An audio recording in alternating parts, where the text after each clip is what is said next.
আচ্ছা, এর আগে পর্যন্ত তোরা যা যা কিছু শিখেছিস সেখানে তোরা দেখেছিস যে এই যে কোনো একটা ডাইপোল, একটা ডাইপোল মানে সেখানে কাপল অফ চার্জেস, তার মানে হচ্ছে এক জোড়া চার্জ থাকবে, সেই দুটো চার্জ সমমানের হবে, তাদের শুধুমাত্র অপোজিট হবে তাদের ভ্যালু, অর্থাৎ একটা মাইনাস চার্জ হলে একটা প্লাস চার্জ হবে, কিন্তু মান সেম। -20 কিউ যদি কোনো একটা চার্জ হয় তাহলে অবশ্যই +20 কিউ সেটা দিয়ে একটা ডাইপোল তৈরি হয়। ডাইপোলের যে মিড পয়েন্টটা আছে সেই মিড পয়েন্টটাকে আমরা কি বলি, ডাইপোলের সেন্টার বলি।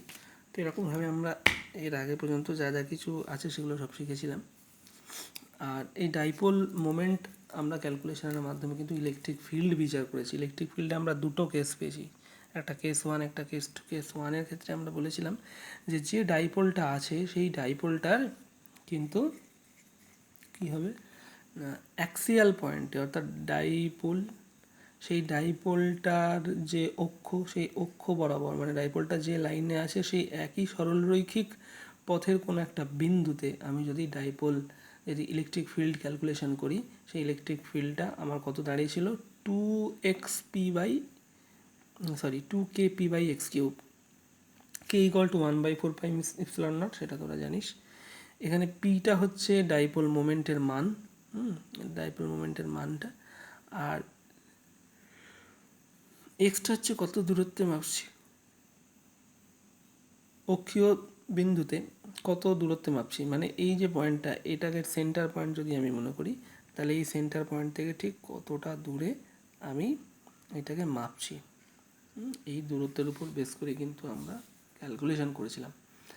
আচ্ছা, এরপরে ব্যাপারটা যেটা দাঁড়ালো সেটা হচ্ছে কি, আরেকটা কেস 2 ছিল, সেটা হচ্ছে কি না, ডাইপোল আছে, ডাইপোলের সঙ্গে কোনো অক্ষীয় তলে নয়, অর্থাৎ একই সরলরেখায় নয়, ডাইপোলটার কোথায় না পারপেন্ডিকুলার বাইসেক্টারে, লম্ব সমদ্বিখণ্ডক, সেই লম্ব সমদ্বিখণ্ডকের কোনো একটা সমদ্বিখণ্ডক টানলে লম্ব সমদ্বিখণ্ডক যেটা দাঁড়ায়, মানে এইটা একটা লম্ব সমদ্বিখণ্ডক ধরে রাখ, এরকমভাবে একটা লম্ব সমদ্বিখণ্ডকটাকে আমি আঁকলাম। তো এই যে লম্ব সমদ্বিখণ্ডক, তার লম্ব সমদ্বিখণ্ডকের কোনো একটা বিন্দুতে আমরা বার করেছিলাম ডাইপোল মোমেন্ট, ইলেকট্রিক ফিল্ড বার করেছিলাম, সেই ইলেকট্রিক ফিল্ডের মানটা কি দাঁড়িয়েছিল, -kp/x³। এখানে মাইনাসটা কেন হয়েছিল, ডাইপোলের ডিরেকশানটা হচ্ছে মাইনাস থেকে প্লাসের দিকে সবসময় হয়, তা ডাইপোলের যেটা ডিরেকশান, হ্যাঁ, সেই ডিরেকশানের একই দিকে যে ইলেকট্রিক ফিল্ড কাজ করে কখন, যখন অ্যাক্সিয়াল পয়েন্টে অর্থাৎ অক্ষীয় বিন্দুতে করা হয়। যেমন আগের কেসটা, যেটা কেস 1-এর কথা বলেছি, সেখানে কিন্তু দেখা যাচ্ছে যে ডাইপোলটার যে দিক, ইলেকট্রিক ফিল্ড যেটা নেট ইলেকট্রিক ফিল্ড পাচ্ছি তারও কিন্তু তারও কিন্তু অভিমুখ একই দিকে ছিল। কিন্তু যখন আমি পারপেন্ডিকুলার বাইসেক্টরে আঁকছি, হ্যাঁ, তখন যখন আমি ইলেকট্রিক ফিল্ডটা বার করছি, ইলেকট্রিক ফিল্ডটা কিন্তু দেখ উল্টো দিকে, হ্যাঁ, মনে আছে সেই আগে ছবিটা এঁকেছিলাম, খুব ভালো করে ছবিটা খেয়াল করবি, দেখবি পারপেন্ডিকুলারের ক্ষেত্রে এর আগে ছবিটা যেখানে আছে, আমি চলে যাই,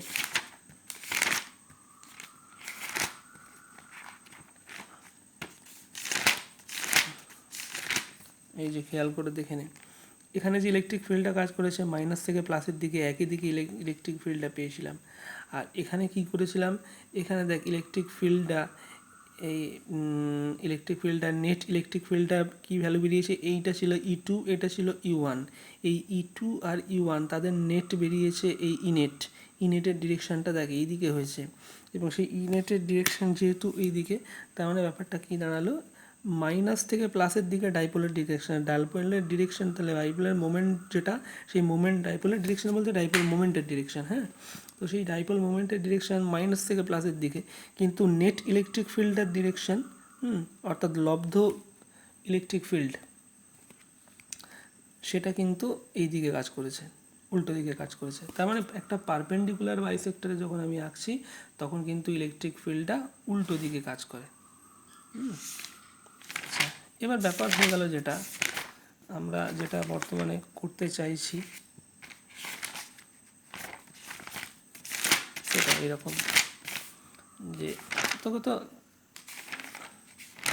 বলে দিয়েছে এই দুটো কেস যায়নি, তাহলে এই দুটোই কিন্তু স্পেশাল কেস, এবং সেই স্পেশাল কেসে আমরা কি দেখতে পাচ্ছি, হয় অক্ষীয় পয়েন্টে এরকম কোনো জায়গায় থাকতে হবে এই তলে, অথবা পারপেন্ডিকুলার বাইসেক্টরে, কিন্তু ওরকম যদি না থাকে, তখন কি হবে, তখন তখন কিন্তু ব্যাপারটা আলাদা। যেমন ধর এই হচ্ছে ডাইপোল, এটা মাইনাস কিউ, এটা প্লাস কিউ, এই হচ্ছে ডাইপোলের সেন্টারটা। এখান থেকে এরকম কোনো একটা পয়েন্টে আমাকে আঁকতে বলেছে। এবার দেখ অ্যাঙ্গেলের এই পয়েন্টটা কিন্তু কোনো প্রকারই পারপেন্ডিকুলার বাইসেক্টরের কোনো জায়গাতে নেই এই পয়েন্টটা, অথবা অক্ষীয় কোনো তলে নেই বা অক্ষীয় কোনো বিন্দুতে নেই। এই পুরো অ্যাক্সিসটা যেরকম আছে ডাইপোলের অ্যাক্সিসের উপর, এটা পয়েন্টটা কিন্তু নেই, দুটো ক্ষেত্র থেকেই বাইরে আছে। এখানে কোনো দুটো কেস ওয়ান বা কেস টুর কোনো কিছুই পড়লো না কিন্তু এখানে।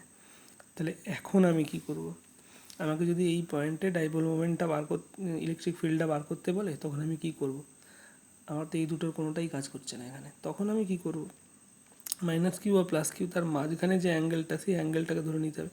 এটা পয়েন্টটা যদি এদিকে অ্যাঙ্গেল হয়, এখন অ্যাঙ্গেলটা কীভাবে হিসাব করব, অ্যাঙ্গেলটা হচ্ছে মাইনাস থেকে প্লাসের দিকে একটা সরলরেখা টানবো। তাহলে মাইনাস থেকে প্লাসের দিকে সরলরেখা, কারণ ডাইপোলের মোমেন্টের ডিরেকশন হচ্ছে মাইনাস থেকে প্লাসের দিকে, আগেই বলেছিলাম। তাহলে এই দিকে তার মানে ডাইপোল মোমেন্টের ডিরেকশন, সেই ডিরেকশন যেদিকে আছে সেইখান থেকে আমি টেনে অ্যান্টি ক্লকওয়াইজ যাবো। দেখ কী ক্লকওয়াইজ, অ্যান্টি ক্লকওয়াইজ।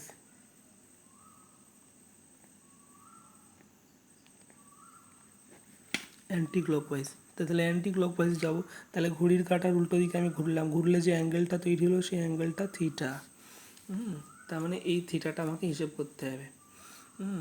এবার এই যে থিটাটা আমি পেলাম, এখান থেকে এইটুকু দূরত্ব, অথবা এইখান যদি এটা বলি তাহলে এটাকেও থিটা বলতে পারি। এটা কীরকমভাবে মেজার করা হয়েছে, এটা হচ্ছে মাইনাস, এটা প্লাস, তাহলে মাইনাস থেকে প্লাসের দিক, তখন কিন্তু এদিক থেকে এরকমভাবে এই থিটা, মানে এখানে তার মানে আমি অ্যাঙ্গেলটা এরকম ক্যালকুলেট করে নেবো, এটা 60 ডিগ্রি হচ্ছে, তো 60 ডিগ্রি ধরে আমি ক্যালকুলেশন করে যাবো, পুরো ভুল হয়ে যাবে। কিন্তু তা কিন্তু নয়।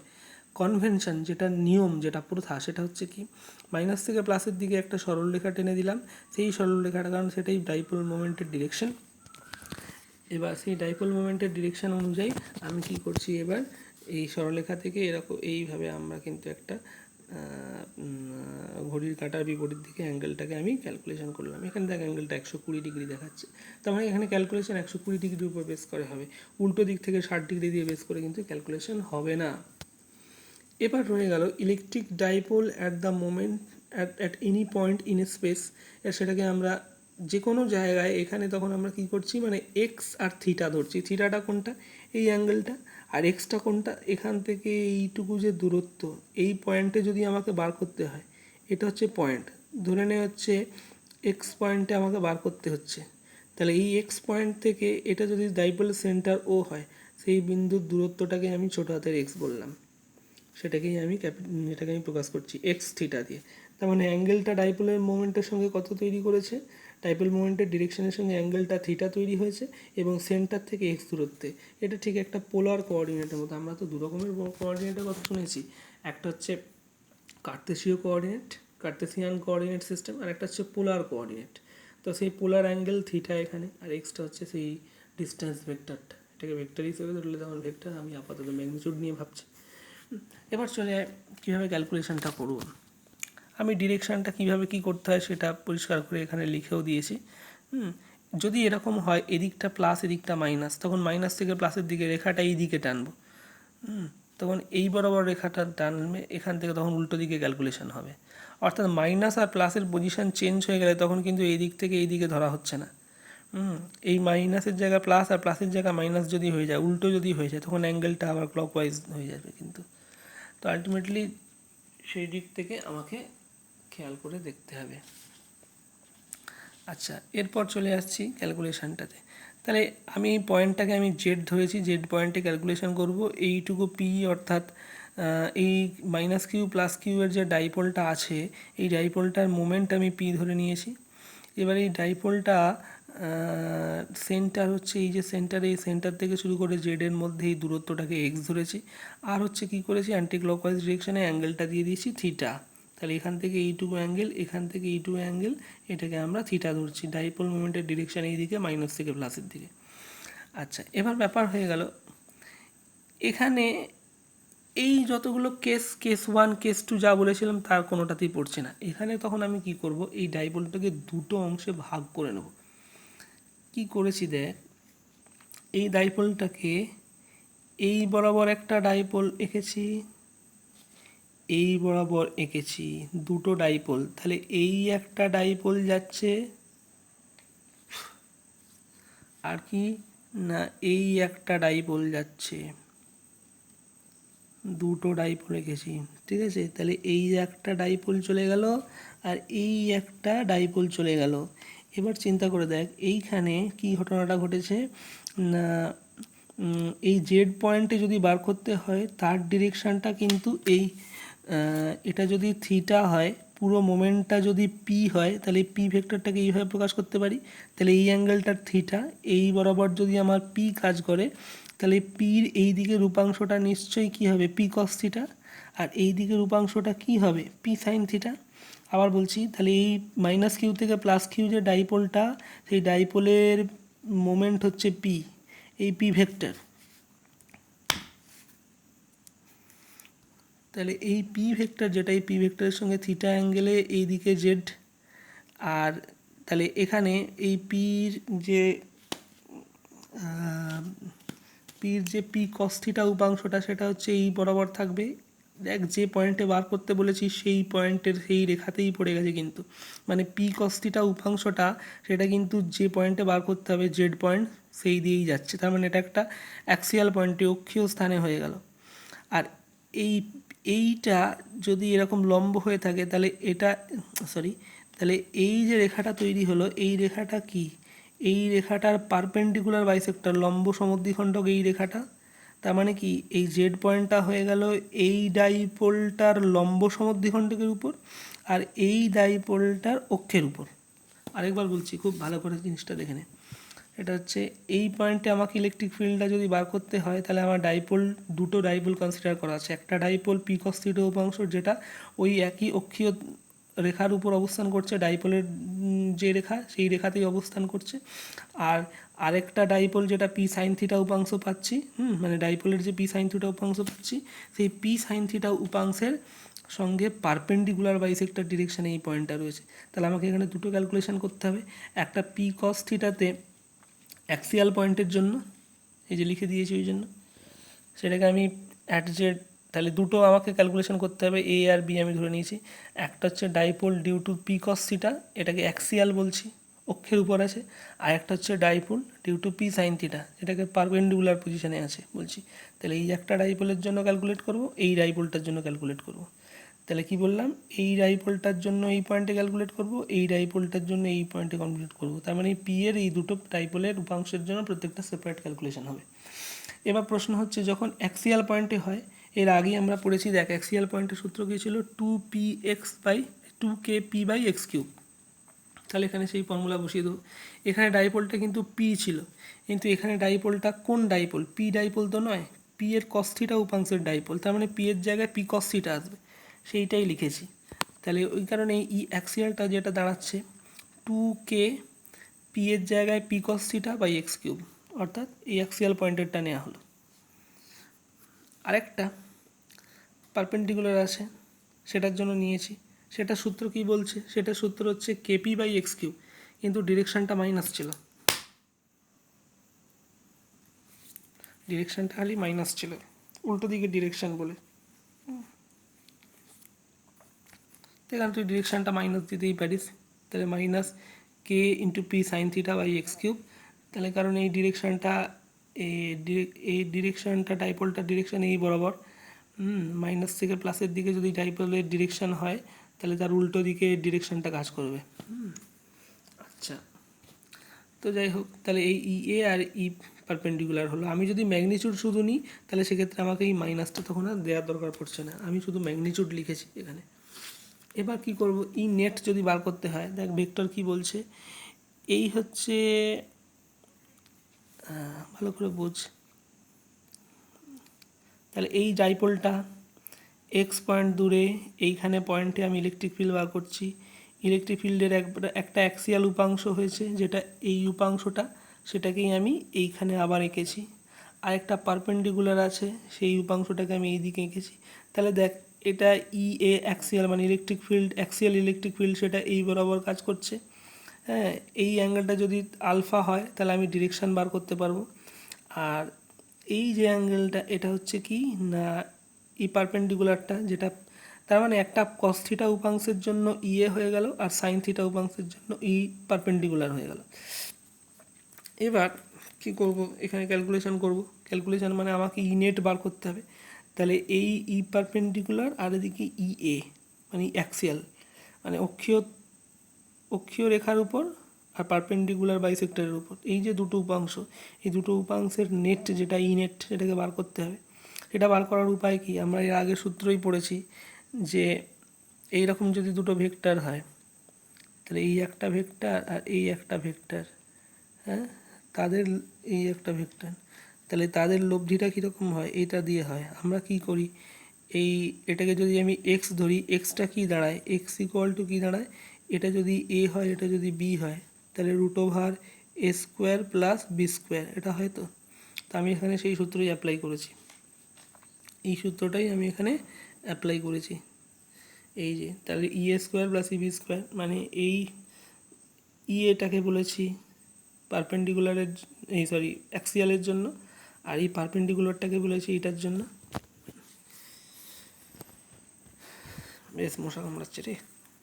আচ্ছা তাহলে আলটিমেটলি ব্যাপারটা যেটা দাঁড়ালো, তাহলে রুট ওভার এইটা স্কোয়ার, এবার এখানে আমি ভ্যালুগুলো বসিয়ে দেবো। ই এটা তো আগেই বার করে রেখেছি, এটা বার করে রেখেছি। অ্যাক্সিয়াল পয়েন্টের জন্য আমি বার করেছি 2 K cos theta by x cube, আর এটার জন্য K sine theta by x cube, দুটো ভ্যালুকে এখানে বসিয়ে দিয়েছি। এর জায়গায় 2 cos theta by x cube বসিয়েছি, ই পারপেন্ডিকুলার জায়গায় sine theta by x cube এখানে বসিয়ে দিয়েছি। তার স্কোয়ার রুটের স্কোয়ার নিচ্ছি,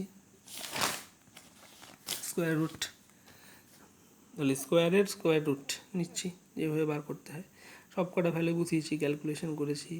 4 square P square cos square theta by X কিউবটা x6 হয়ে গেছে, এখানে K square P square sine square theta by x6 হয়ে গেছে, 3 দুগুণে 6। তাহলে এখানে তারপরের লাইন আমি কী করেছি, K square P square by x⁻6, এই পুরোটা কমন চলে গেছে, এখানে পেয়ে গেছি। এখানে তাহলে 4 কস স্কোয়ার থিটা প্লাস এখানে সাইন স্কোয়ার থিটা, এই দুটো থাকছে। এবার ব্যাপার হয়ে গেল কি, এই যে কে স্কোয়ার পি স্কোয়ার x⁻6 এইটাকে রুট থেকে যদি বাইরে বার করি তাহলে কে বেরোবে, পি বেরোবে, আর x⁻6টা এক্স কিউব হয়ে বেরোবে। আর এদিকে 4 কস স্কোয়ার থিটাকে 3 আর 1 ভেঙে নিয়েছি, মানে 3 cos square theta plus cos square theta, মানে 3 আর এই একটা মিলে 4 হচ্ছে। তার কারণ এইটাই একমাত্র, সেটা হচ্ছে কস square theta plus sign square theta, এই সূত্রতে আমি 1 বসাবো, সেই একটা বসিয়েছি। এখানে 3 কস স্কোয়ার থিটা যা ছিল তাই, তাহলে এইটাই ই নেটটা আমার বেরিয়ে গেল KP by x cube root over 3 cos square theta plus 1। তার মানে অ্যাঙ্গেল থিটাটা যদি জানা থাকে, দূরত্ব এক্স যদি জানা থাকে, তাহলে তুই কিন্তু ই নেটটা বার করতে পারবি। কে এর মান তো জানিস 1/4πε0। ডিরেকশানটা একই রকমভাবে ট্যান আলফা করে বেরোবে, কারণ ট্যান আলফা মানে কি, ট্যান আলফা কথাটার মানে হচ্ছে এটাই দাঁড়ালো, এই যদি আলফা হয়, এইটা পারপেন্ডিকুলার এটা এ, তাহলে ই পারপেন্ডিকুলার লম্ব বাই ভূমি হবে ই পারপেন্ডিকুলার বাই ভূমি ইয়ে, এটাই বসিয়ে দেওয়া হয়েছে, দুটোর ভ্যালু বসিয়ে দেওয়া হয়েছে। ই পারপেন্ডিকুলার বাই ইয়ে, ই পারপেন্ডিকুলার এই ভ্যালুটা, ই এর ভ্যালুটা এটা, কেটে কুটে গিয়ে ultimately half sine theta by cos theta অর্থাৎ হাফ ট্যান থিটা দাঁড়াচ্ছে। তার মানে tan alpha equal to half tan theta, এই আমার ডিরেকশানটাও বেরিয়ে গেল। এইভাবে আমরা ক্যালকুলেট করতে পারবো।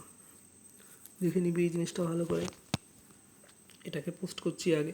এর পরের চ্যাপ্টারেই আমাদের আছে কিন্তু ইলেকট্রিক ফ্লাক্স, এবং সেখানে গাউস থিওরেম বা গাউস ল পড়তে হবে। সেই গাউস ল পড়তে, আচ্ছা ছোট্ট করে একটু বলেই দিই, এখানে অসুবিধে কিছু নেই। এক পাতা গাউস লটা আজকে শুরু আমি করব না, তবে তার আগে আমি একটু এরিয়া ভেক্টরটা বলে দিই। এরিয়া ভেক্টর কাকে, তাহলে ইলেকট্রিক ফ্লাক্স ডেফিনেশন, ইলেকট্রিক ফ্লাক্সকে ফাই দিয়ে প্রকাশ করা হয়। ইলেকট্রিক ফ্লাক্সটা কী সেটা বোঝার আগে, তার আগে কয়েকটা ভেক্টরের কয়েকটা জিনিস জানতে হবে। সেটা হচ্ছে কি, এরিয়া ভেক্টর জানতে হবে, আর হচ্ছে কি জানতে হবে না, ভলিউম মানে আয়তন ভেক্টর, সেটাও জানতে হবে। এরিয়া ভেক্টরটাকে আগে আমরা শুনে নিই, এই এরিয়া ভেক্টরটা কী জিনিস। দেখ, আমরা তো এর আগে এরকম যদি ছোট্ট একটা স্কোয়ার হয়, সেই স্কোয়ারের প্রতিটা লেংথ আমি এ ধরে নিচ্ছি, এটা একটা বর্গক্ষেত্র। খুব ছোট্টবেলার ক্লাস 5 বা 6-এর বাচ্চাকে যদি আমি জিজ্ঞেস করি যে এরিয়া বলতে কী বোঝায়, সে পরিষ্কার এটাই বলবে, এরিয়া ইকুয়াল টু বাহু স্কোয়ার, তার মানে এ স্কোয়ার, এত বর্গমিটার এরকম বলে দেবে। কিন্তু আমরা যদি ক্লাস 12-এর ছেলেমেয়েরা ফিজিক্স পড়ি, তাহলে আমরা কিন্তু সেরকমভাবে বলবো না। আমরা এরিয়া ভেক্টরকে কী বলবো, এটা একে এ দিয়ে গুণ করে দিলাম পাতি গুণ, সেটা কিন্তু নয়। এটা হচ্ছে বাহুর সঙ্গে বাহু ক্রস প্রোডাক্ট। ডট প্রোডাক্ট একটা স্কেলার রাশি, তোরা খুব ভালো করেই জানিস, কিন্তু ক্রস প্রোডাক্ট কোনোদিন স্কেলার রাশি নয়, সেটা কিন্তু ভেক্টর রাশি। এখন সেটা কীভাবে দাঁড়াবে? এরিয়া ইকাল টু বাহু গুণিত বাহু। এখানে এই বাহুটা এবি ধরেছি, এই বাহুটা বিসি ধরেছি, তাহলে এবির সঙ্গে বিসিকে ক্রস করা হলো, তাহলে এবি গুণিত এবি ক্রস বিসি, এটা কি দাঁড়াচ্ছে? এরিয়া ভেক্টর দাঁড়াচ্ছে। এবার এখানে দেখ, এরিয়া এটাকে এ ধরেছি, এটাকে এ ধরেছি, তাহলে A dot A cross product, dot প্রোডাক্টে কস থিটা আসে আর ক্রস প্রোডাক্টে কী আসে? সাইন থিটা আসে। এখানে আমি কি লিখেছি? সাইন 90। কেন লিখেছি? এটার সঙ্গে এটার এই অ্যাঙ্গেলটা কত ডিগ্রি? সবসময় 90 ডিগ্রি অ্যাঙ্গেল। এটার সঙ্গে এই বাহুটার অ্যাঙ্গেলটা 90 ডিগ্রি, তাহলে এখানে সাইন 90 পড়ছে। কে ক্যাপ, তাহলে এবার এই যে কে ক্যাপ আর মাইনাস কে ক্যাপ, এটা একটা ভেক্টর রাশিমালা, এর সঙ্গে ইউনিট ভেক্টরটা নিয়েছি। এই ইউনিট ভেক্টরটা কোন দিকে হবে সেটাই জানার জন্য আগে নিচের ছবিটা জানা দরকার। এ বি যদি ভেক্টর হয়, এ ক্রস বি, এ ক্রস বি, এটা কীরকম হবে? তার মানে এ থেকে বি এর দিকে। এবার আমার পেনটা খেয়াল করে দেখ, দেখ এ থেকে বি এর দিকে, তার মানে কোন দিকে ঘোরাচ্ছি? এটা ঘুরে ঘুরে ঘুরে ঘুরে বি এর দিকে যাচ্ছে, আবার বি থেকে এর দিকে যাচ্ছে, তার মানে এরকম ডান দিকে ঘুরছে, ঠিক আছে, ক্লকওয়াইজ ঘুরছে। তাহলে আমি পেনটাকে আমি দেখ ক্লকওয়াইজ ঘোরাচ্ছি, কীরকম হচ্ছে দেখ, আবার প্রথম থেকে দেখাচ্ছি ভালো করে, পেনটাকে ঘোরাচ্ছি ডান দিকে, কী হচ্ছে দেখ, ঠিক ডান পাখে স্ক্রুয়ের মতো। এই যে পেনটা ঢুকছে, পেনটাকে ঢুকছে মানে ছিপি আঁটছিস, ছিপিটা কিন্তু বোতলের ছিপি যদি আঁটিস, বোতলের ছিপিটা আস্তে আস্তে ভিতর দিকে ঢুকতে থাকে। বা একটা স্ক্রু আঁটছিস, স্ক্রুটা এইভাবে আঁটছিস, তাহলে কোন দিকে ঢুকছে? ভিতর দিকে ঢুকছে, দেখ পুরো পেনটা ভিতরে ঢুকে গেল, কিন্তু এই অবস্থায় ছিল। এইভাবে আমি ডান দিকে ঘোরাচ্ছি, এইভাবে ডান দিকে ঘোরাচ্ছি, এইভাবে ডান দিকে ঘোরাচ্ছি, ডান দিকে ঘুরতে ঘুরতে ঘুরতে কোন দিকে গেল? পেনটা দেখ নিচের দিকে চলে গেছে, তাই না? তার মানে এই যে এ থেকে বি এর দিকে যদি আমি এরকম ঘুরাই, তাহলে কি হয়? নিচের দিকে অভিমুখ, তার মানে এ ক্রস বির অভিমুখটা নিচের দিকে হবে। ঠিক উল্টোভাবে যদি আমি উপর দিকে, তাহলে এই ভিতরে ঢুকে গেছে। এবার আমি ছিপি খুলছি, ছিপি খোলার অবস্থাটা কথা ভাব, তখন আমি কি কোন দিকে ঘোরাই? তখন আমি এই দিকে ঘোরাই না, কিন্তু আমি উল্টো দিকে ঘোরাই। এই যে এইভাবে খুলছে, এইভাবে খুলছে, এইভাবে খুলছে, তাই না? তার মানে আননোন ব্যাপারটা কী দাঁড়ালো? যদি উল্টো দিকে ঘোরাই বি ক্রস এতে, তাহলে কিন্তু কী হবে? অভিমুখ উপর দিকে আসছে। তার মানে এরকম যদি নিচের দিকে, তার মানে কি এইভাবে যদি ডান দিকে ঘোরাই, তাহলে এটা আবার দেখাচ্ছি, এইভাবে যদি আমি ডান দিকে ঘোরাই, তাহলে ডান দিকে ঘোরালে পেনটা যেমন নিচের দিকে যাচ্ছে, একই রকমভাবে উল্টো দিকে ঘোরাচ্ছি, তাহলে পেনটা কী আসবে? দেখ উপর দিকে চলে আসছে, এইভাবে উপর দিকে চলে এলো, তার মানে এটা উল্টো, তার মানে এক্ষেত্রে ডিরেকশানটা কী হবে? উপর দিকে আসছে। তার মানে ধরে নে এই খাতাটাতে এই বরাবর এ ভেক্টর আছে, এই বরাবর বি ভেক্টর আছে, তার মানে এ ক্রস ভি আমি ডান দিকে ঘোরালাম, খাতার ভিতর দিকে ঢুকবো, পাতালের দিকে ঢুকছি, এই খাতা ফুটো করে ঢুকে যাচ্ছি। আর যখন উল্টো ঘোরাচ্ছি তখন খাতার উপরের দিকে, ঠিক আছে, খাতার তল থেকে। সেটাকে আমরা এরকমভাবে দেখাই, এই যেরকম একটা চিহ্ন এঁকে গোল করে দিই, এটার মানে হচ্ছে হয় উপরের দিকে যাবে বা নিচের দিকে যাবে। তাহলে এই হচ্ছে এরিয়া ভেক্টর। তার মানে এরিয়া খুব সিম্পলি কোনো একটা স্কেলার রাশি নয়, কিন্তু এরিয়া একটা ভেক্টর রাশি, এটাকে ভেক্টরের মতো করে ভাবতে হবে। এর পরের দিনই আমরা গাউস ল ধরবো।